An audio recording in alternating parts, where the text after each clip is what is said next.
I'm Jo Mason, and my background is leadership development, through learning and development as well, through the lens of that. And then further into my career, that's where I entered the wonderful world of coaching, and that's what led me to the Activation Project and Leaderline, where I feel very privileged to be part of this brilliant initiative, supporting leaders through their journey of exploration.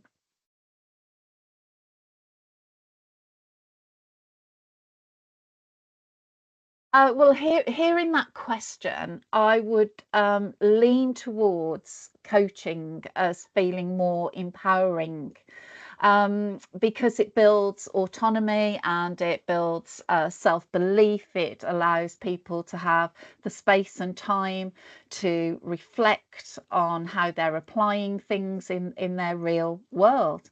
However, what I would say, learning and development have there's lots of opportunities that allow people to feel empowered through interaction, through case studies, through however the program is set up.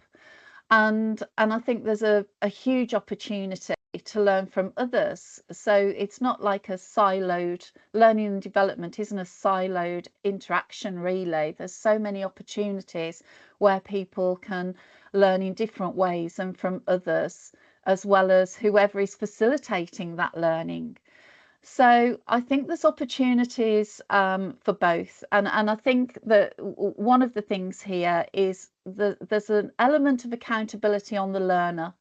You can't just have passive consumption, if you like, um, because no one can do the learning for you. So you have to lean in and be open to learning, to be able to find those magical opportunities where you take on board some new stuff.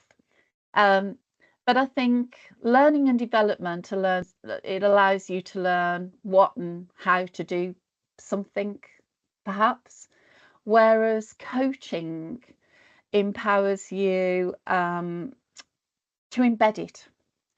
So it allows you that time and space to think, well, how am I using these tools and techniques that I've learned, or the models and theories?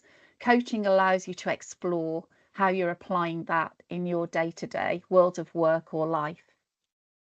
Absolutely. I think that is important to kind of have that self discovery, to know what is the actual solution that will work for you versus Yes, what might work for others. absolutely, absolutely. And I think how you've said about others, learning and development does lean into that opportunity to be able to experience somebody else's world and their perspective, and how they might take on board that learning and how they're going to apply it. And I think then you can really explore that further in coaching. So, there's opportunity of empowerment through both. But in the context of how you set the question, I'd be inclined to say, coaching is very empowering.